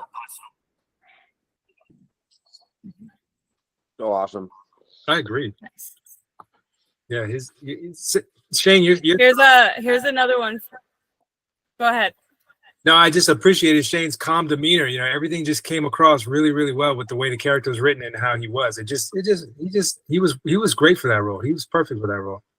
That's all I want to say. I remember whenever Somebody I actually first got to posted that in the Cincinnati. group today. Is that right? I remember when I first got to Cincinnati and I was trying to get the script down and so forth. And Bill, I remember we must have spent 2 weeks studying that script. And it was that 2 weeks that us just going back and forth on the lines really created Mitchell Guzin. So you were a major part of that character. I mean, especially for me, I just remember all that time you put in working with me on the lines and in that script. And, you know, it made a huge difference. So. Yeah, it's fun. Yeah, I remember those times together. And it was just, you know, I remember again laughing, you know. Just a really good time. I look back on it very fondly. The actual moments that we would spend just, you know, chatting and talking, you know. So good. All right, Heather, you got another one? But hey, guys, I but do. just to, wait, would you just chime in? I'm just reading one of the comments. I think it's great. It says, Rosenblatt's funeral brings everybody back together. There you go. Okay. There you go. Hey, There Bill. you go. There it is, Bill. There's the I speed. think that is it. I think there it is. There it is. That's the spark. That's the spark. And it was because Blaine got drunk and ran into him and killed him. Huh. What? Hopefully it wasn't Totally Wiley's different dad. direction. That's so dark. So Blaine's in prison. And Blaine's in prison. Movie starts with Blaine's trial. Wait, guys, so did Blaine make it out of the water? Yeah. What do you think? Like, because you know, it's crossed my mind. I'm sure everybody else. Like, is Blaine still alive? No, there was a sea monster. People don't talk about it a lot, but like Cincinnati is known for whatever that riverbound sea monster there is. And that's why you don't see bubbles. Like they cut back to the water after he goes in. I like it. It's sad. Like they never even declared him legally dead. So I guess he's just missing. Right, Phil? Isn't that the way it works? I think that's why I'm going with that. Yes. What happened to the skater? He drowned in Cincinnati. Well, he's not getting his skates off to do any kicking. All right. Yeah. All right. So All right. maybe I guess this one could be. What were you gonna say, Chris?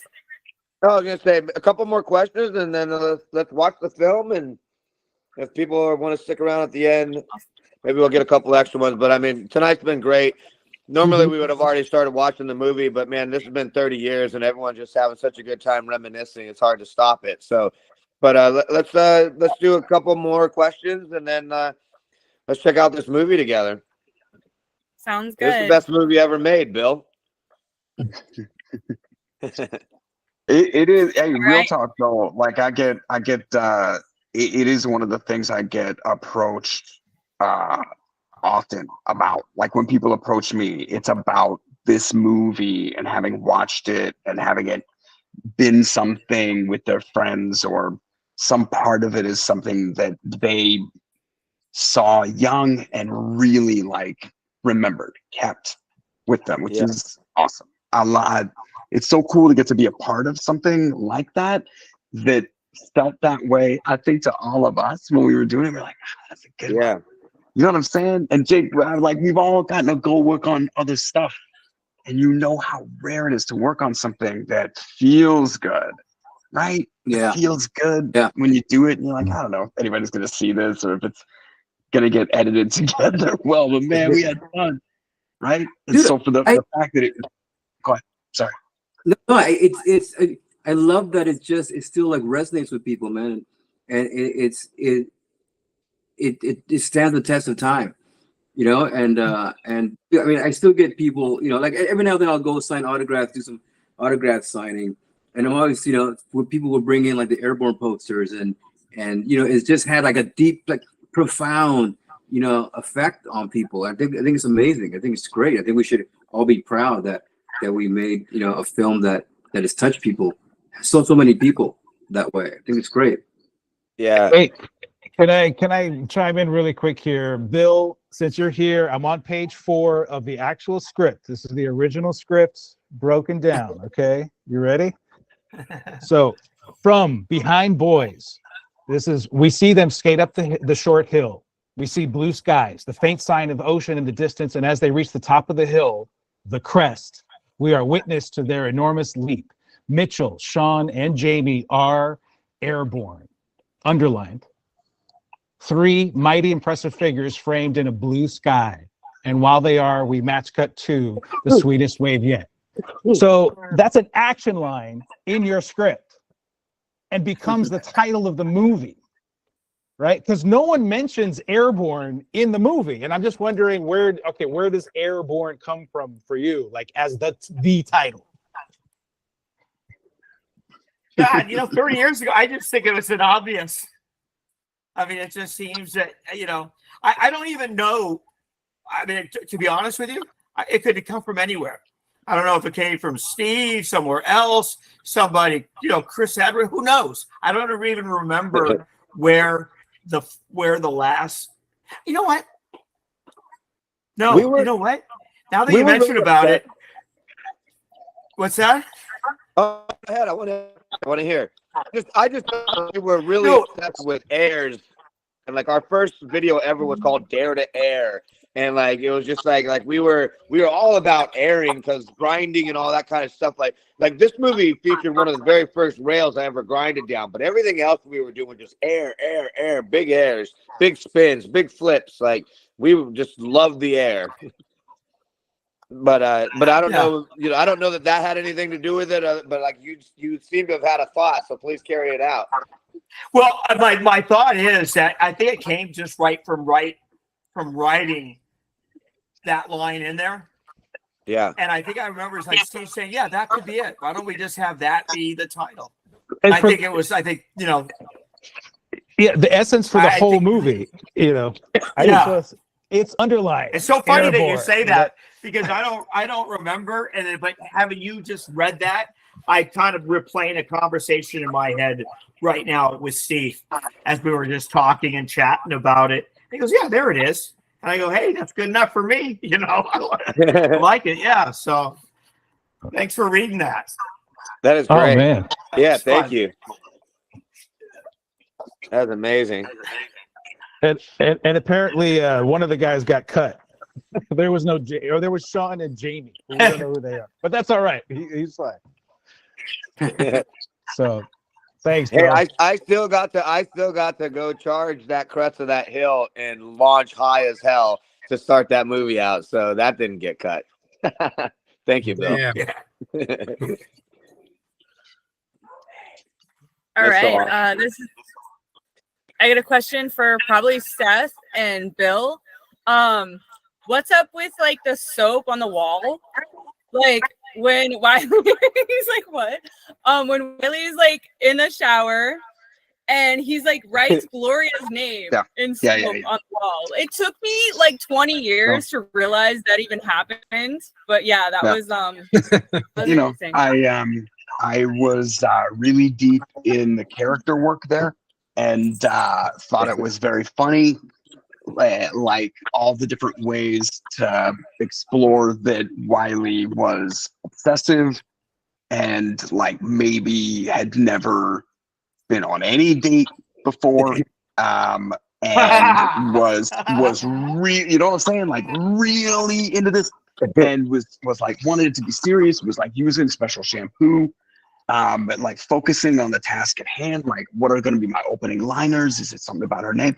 And in the script, it is written that I'm singing the song. Who is that? The Knack? Who has the Gloria song? It doesn't matter. It's in the script that I'm singing the song. So what I didn't know, you probably don't know this either, but when a movie wants to play a particular song that's already been recorded and released, it's called a needle drop. And when you want that song in the movie, you have to clear it, and it's very expensive. Like, it can be upwards of it starts at like, I don't know, $5,000, but it can be as much as like a couple $100,000 to clear a song. So I didn't know this, didn't even think about it. They pre-cleared the song. The day that we're shooting it, I realized I don't know the lyrics. I definitely don't know the verses. Like, I got the chorus for sure, but not the verses. And Rob even says to me, he goes, "You don't know the song?" And I was like, I definitely don't know the song. Nobody even thought, nobody's talked about it. Any one of the producers, nobody knows what we're talking about. And he goes, okay. Well, I think you can sing just the chorus, right? I can sing the chorus. I can sing the chorus. He goes, "Can we?" And then you can just sort of like whatever, be like blah blah blah blah for the lyrics. I go, great. And I go, okay. What if I just write? Can I write shampoo? Someone in there just writing Gloria. I might have even wrote it twice, like a real creep. But it's not an exciting backstory, I realized. But I had not done my job. It was pre the internet, so we couldn't look up the lyrics. Nobody had a copy of the song, not even like a vinyl in the house. So that's it. It's not an exciting story. But you know what? It is a really good story because it goes back to that other line. And what was that when you said you had that scene in the restaurant you were talking about earlier, Seth? I got to tell you. Yeah, my dad shot him. That it was crazy. It's one of my favorite lines. And I completely forgot about that wasn't in there. It just is where an actor just makes something better because there's no way you could have written that line. There's no way you could have. It's such a non sequitur. It is so. It's kind of. Yeah, but you think about it. It's like a dick move. Like, I really tried to make Shane bust before the scene started. They called rolling, and I was like, "Are you gonna laugh at this, or are you gonna say your next line?" One of my favorite lines in the movies. One I didn't even write. I've been hanging out with you a lot, Seth, so I guess I was seasoned. So mean. We were really having fun, though. God, this was so much fun. It was fun, man. Did you, Seth? Because you're a prankster, so I don't know if you ever knew this. Like, I'm a bit of a prankster myself. So and so was Parnell. So was Parnell, and so was Darren Forth. So yeah. So there was a scene. People don't realize this is where like Jackass came from. Yeah, right. So the scene on the vert ramp. You know, I do that huge nut grab, like boom, just grab my nuts and like throw my arm in the air. And I think like Boyan was like, "What the hell? Like, what is that?" And then like Parnell and Darren for like got my back, and we're like, "No, listen, this is the most progressive trick out in skating today. Like this trick has to make the film. It is the hardest. It's called the presentation. Yeah, everybody's into it. It is the hardest trick known right now. Like, I just landed this. Like, you have to get it in. It's called the double seed grab, and it is gonna rock the world. And we couldn't believe we got it in. It actually made it into the fucking movie. Never tell them what it is. Just like, you know, a confident wave and a clipboard, you know, and you get anything. Yeah, no, this is the trick. Grab your nuts.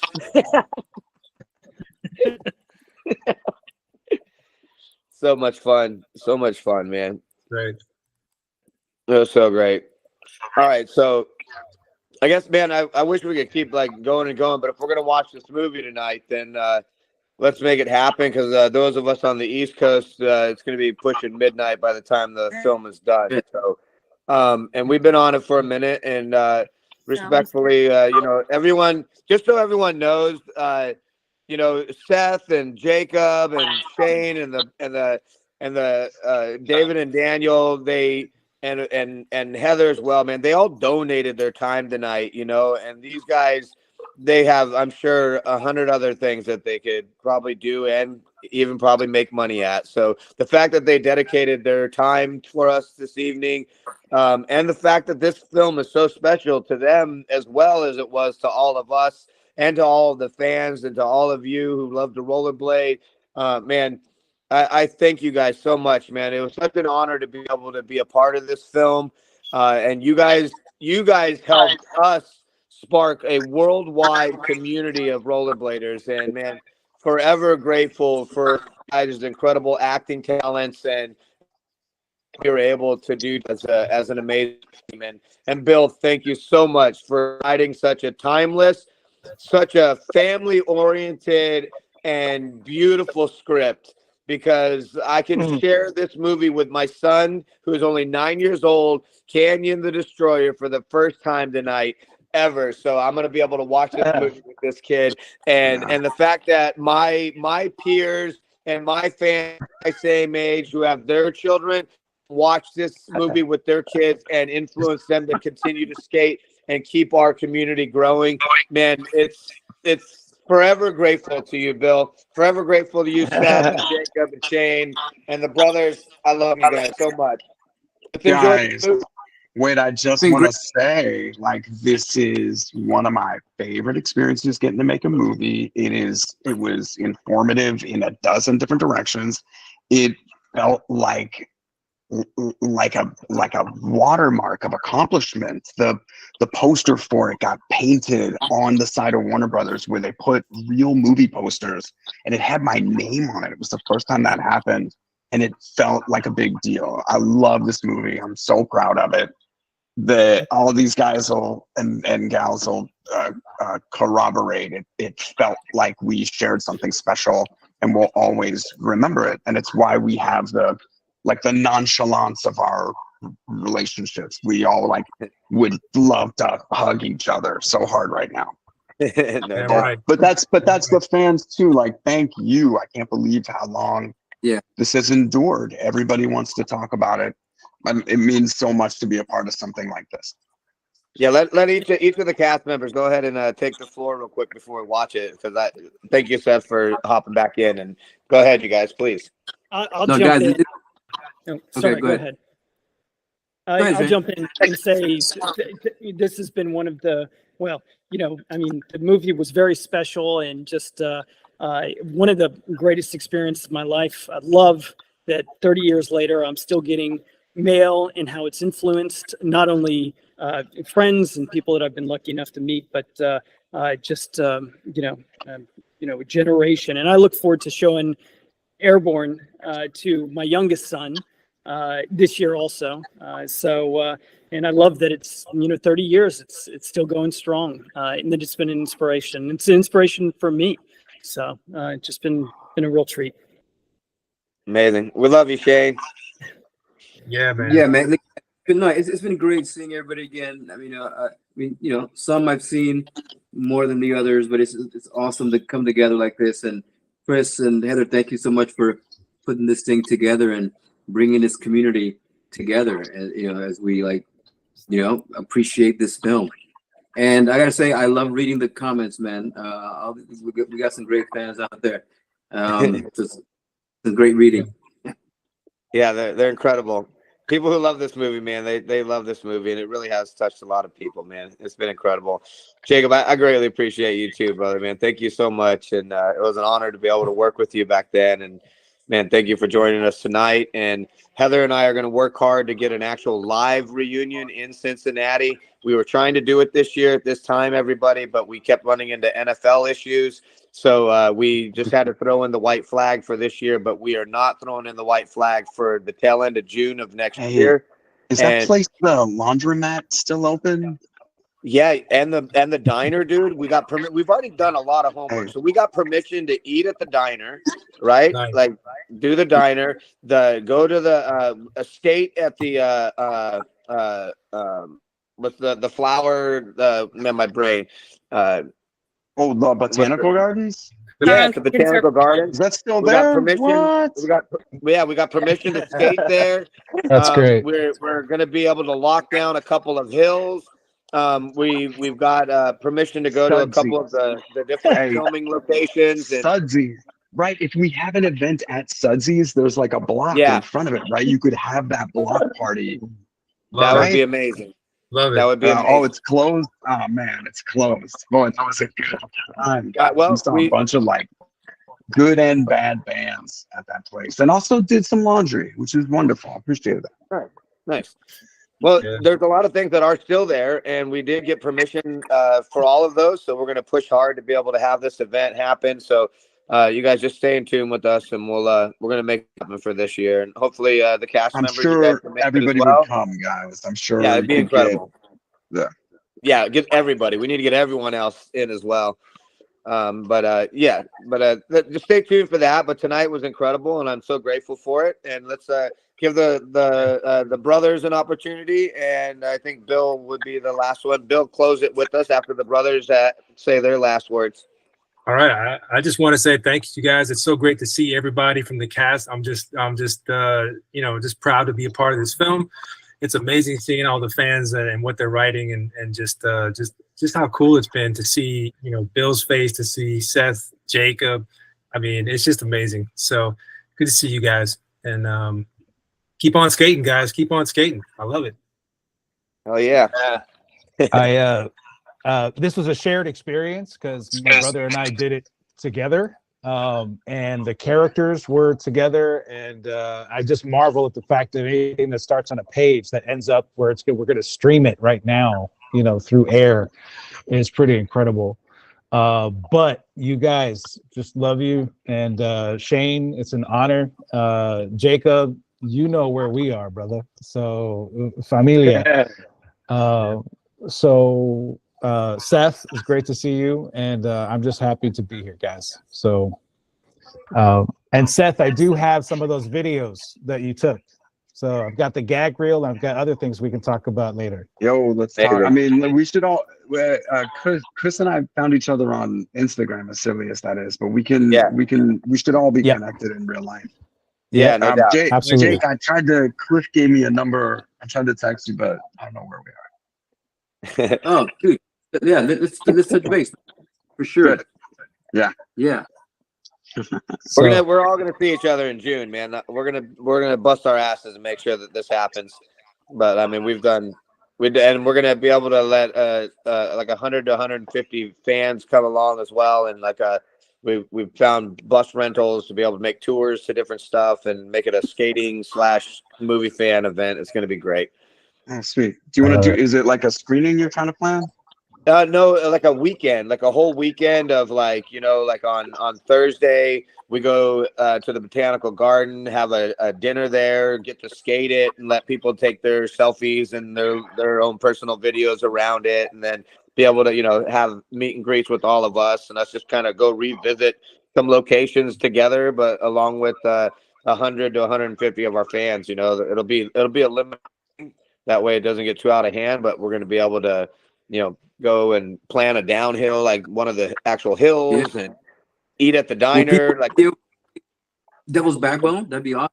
Yeah, we're going to, rent the cops again. We're going to say that we're doing a documentary. That way we can lock things down as if we're filming. So like we've already learned a bunch of tricks and how we're going to make this work. So we're going to act like we're filming a documentary for the 30th anniversary. That way we don't announce that here. What's that? I said don't announce how you're going to work around the cops. Public broadcast. Well, we are. Well, but we are legitimately going to film the documentary of the 30th anniversary. So we're legitimately coming in to film and and make it all happen. Of course. Right. We're not going to act like it. We're going to be actually shooting that footage. So shooting that footage. So it is going to be. It's for the director's Laserdisc edition. That's going to come out. That's what we're shooting it for. And maybe Bill is going to, workshop some scenarios, Curb Your Enthusiasm style. And we'll get at them. Exactly. We'll all just happen to be wearing costumes. costume-like things. Like, what would Wiley be wearing right now? Yeah, it'd be like timeless pieces that we'll be wearing, like the film, like a T-shirt and jeans. Right. Yeah. All right, hey Bill, man, we love you. We wouldn't be here if it wasn't for you, Bill. This is your brainchild, and we were just blessed to be able to like enact what you had in your head and bring this to life. So please, before we watch your amazing movie, please give us your last words. Well, it's just been truly a pleasure to be here. Honestly, to see all you guys again is, I can't tell you how much it means to me. And, it's not my movie. The beautiful thing about it is all of our movies. It's a complete collective kind of, which makes it all the more special. It's not mine. It's not yours. It's just all of ours. And really, all the fans, it just like blow me away. Those comments are just, I think somebody wrote, showing off my Pepe dishwasher rag in the comments. I don't know who wrote that among you, but I read that and I go, well, if that's not just what it's all about. Yeah. Someone just showing off their Pepe Amanda dishwasher Perez. rag. Well, you know what, Amanda? God love you, because that's just awesome. I just love that. I love all those small things where people take something and they run with it and they make it special and they make it theirs. And by doing so, it becomes something even much larger than it was. So thank you. I really appreciate it. And it's just wonderful. And Heather, you are awesome. That's all I can say. Your energy is as much a part of the movie as the script was. Yeah. You can't have a script unless someone receives it.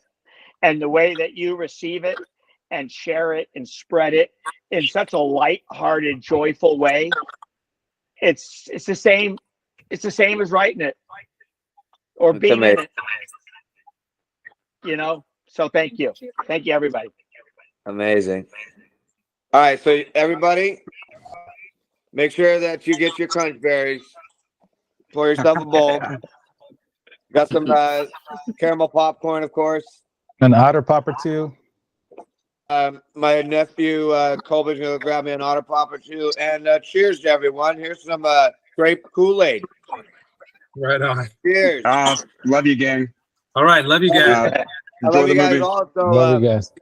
Enjoy the movie. At the very end, if we got a few people around, you want to last couple questions, perhaps we'll take them. Otherwise, man, this front end has been so amazing. Much love and respect to everybody. Let's all keep rolling strong, no matter what it is we're doing. Enjoy the movie. The best movie ever created. Airborne. Cheers. Awesome. Thank you. Thank you. All right, everybody, please mute yourself. That way we can hear the movie. Love everyone. See you soon. Enjoy the movie. And if you're not part of it, please shut off your video because it'll help it play better.